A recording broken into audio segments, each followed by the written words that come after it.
Morning, everyone. Hope you're having a wonderful, blessed day. We are here the week of Christmas, believe it or not, in East Tennessee, and I am in short sleeves. Got some tree maintenance to do. I am planting a replacement tree here for one that died in one of our two hedgerows. Unfortunately don't have a older tree, so I'm having to work with what I've got. So I've got a 2-year tree here that's actually quite stunted for a 2-year tree. It didn't get good growth the first year, probably due to a little bit of lack of water. But the tree looks good, so we're going to get it in the ground here. Hopefully next spring it takes off and starts to catch up. In a few years, won't be able to tell much of a difference. But right now, for a couple of years, it's going to be a little bit behind. That doesn't matter. All right, so I'm going to put the camera down so you can watch what we're doing. Now, I've got a tractor with an auger, and if I was planting several trees, I would definitely use it. But also, where this is, where I've already got my guide wires hooked up for my trellises. Show you that real quick. These are our guide wires, and getting the auger in here would be a bit of a challenge. Not that's not doable, but also this ground this time of year is damp, almost wet, so it'll dig easy. And the fact that there's been a tree here before means it's already been disturbed once. So let me get the camera down here to where you can see.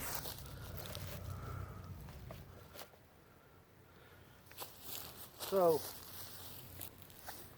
I just kind of walk this off with my feet. 1, 2, 3, 4. So all right, so 1, 2. So my tree's going to go right about here. I think you're all missing that. So the tree's going to go right about here. Now I want the tree close to the guide wire.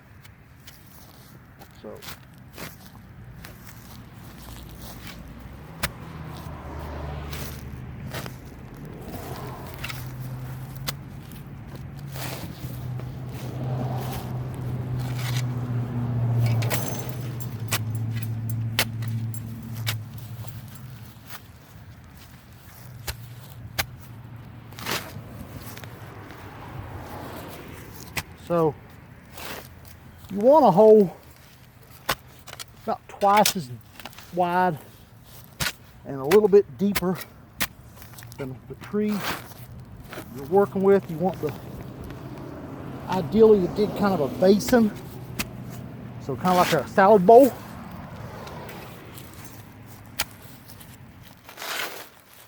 Now I will be planting this one a little bit deeper than what it is in the pot.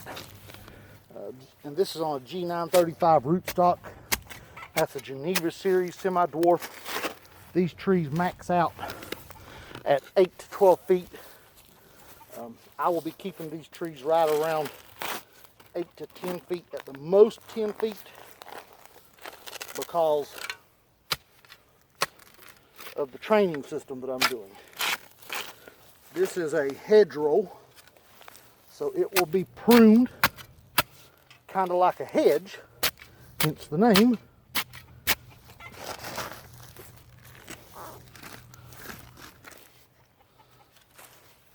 This soil on this end of the property is in general a whole lot better than our soil on the other end of the property.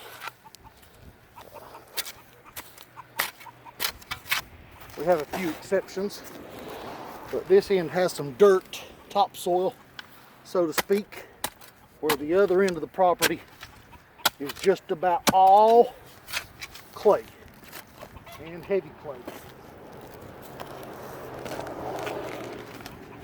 So we use a mulch or a compost to promote drainage. And what we're using today, it's a good shot of it. And it don't have to be nothing in particular, but we do use organic. And this is Daddy Pete's. And this is a hardwood mulch. And I'm using hardwood because it happened to be the one that I had.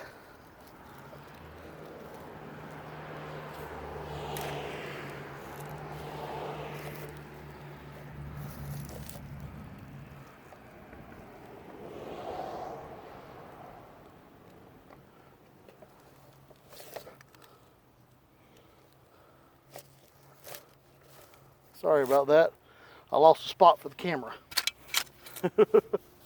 So, I'm going to open up the mulch. And this soil's pretty good, but a little bit of drainage is not going to hurt it. So, I'll put a little bit of this mulch in.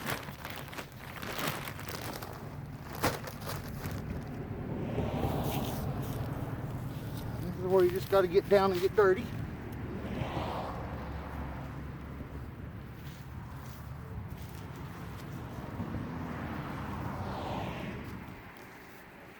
And we're just mixing it in, is what we're doing.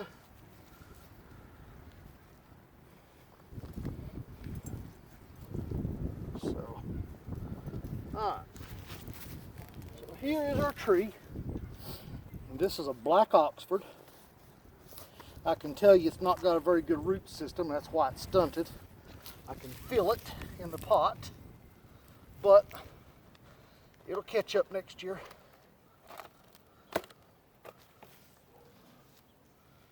So,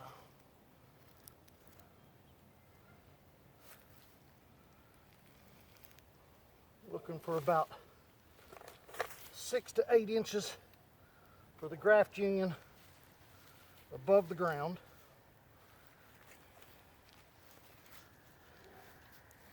And that should be roughly what I'm looking for. So we're going to break up a little bit of this dirt and put it in here. We want to pack it just a little bit, not much, it's wet. Earthworm. We don't use no pesticides, and that really helps with your earthworms. So now I'm going to get a little bit more of the mulch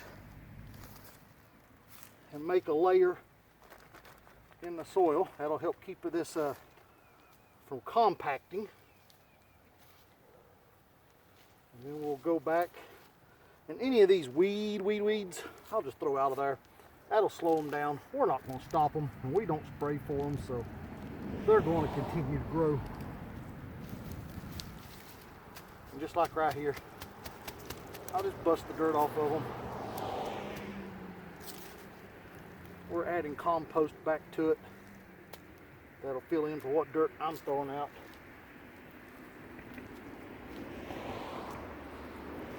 So,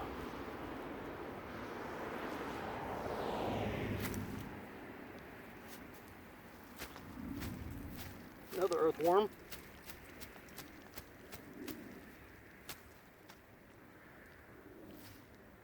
Several earthworms right there in that clump. I'm disturbing them.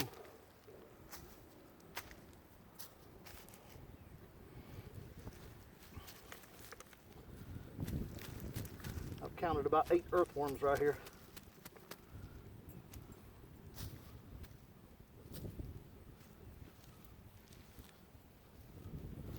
We want them earthworms to continue to do their job.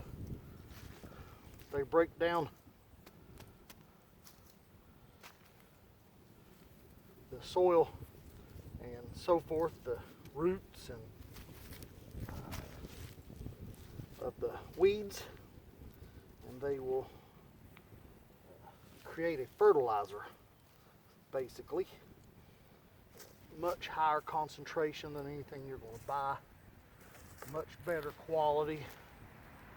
That clump's clay. Back to why we put the mulch in here is to keep this clay from compacting.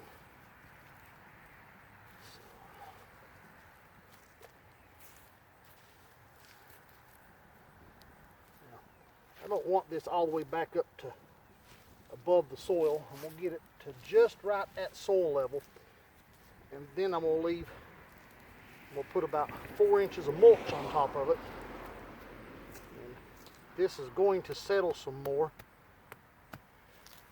And if this wasn't so much clay, I would pack this in a little bit tighter. But the heavy clay will just about make it impossible for the water to penetrate. And obviously, we want water to penetrate. water the roots of this young apple tree so that it can catch up and do its job. There's another earthworm.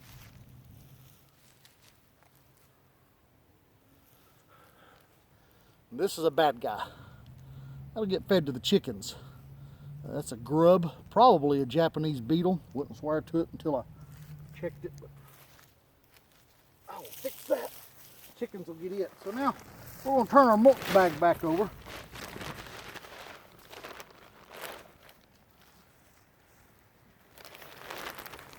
This mulch will help us keep the moisture in the soil, but it also will slow down the weeds, and as it breaks down, it's going to feed the soil. So it'll just make this soil better and better as time goes on.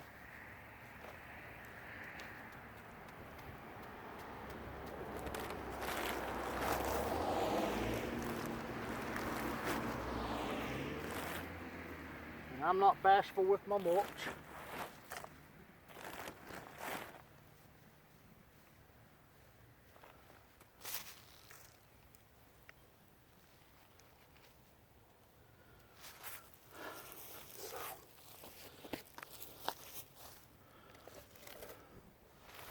There we go.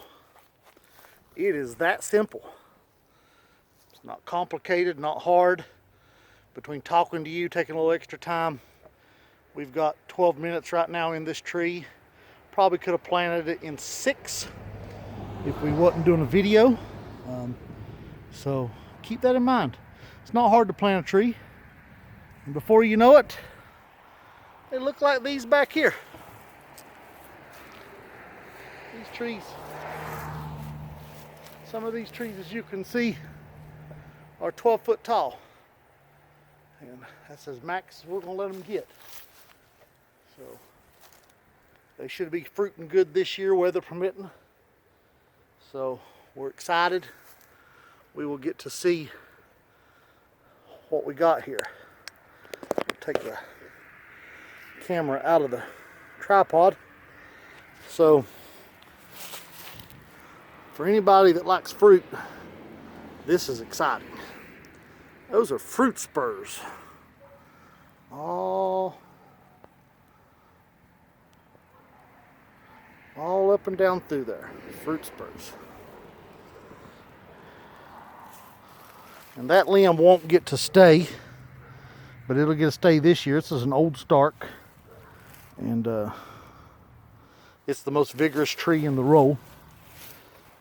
But it's getting caught by, we have a Gravenstein here that is quickly catching it. Now this Gravenstein, if you look right here, this limb will be cut out of this tree this year. It's competing with our leader. It's way too big and way too vigorous. So even though it would have fruited this year, it's got to go. So we'll cut that limb off so that next year we can take another one out of that tree. Well, I hope you enjoyed. If you got any questions, comments, comment below. Be glad to try to answer your questions and do what we can. And we appreciate you. I hope you have a Merry Christmas. Take care.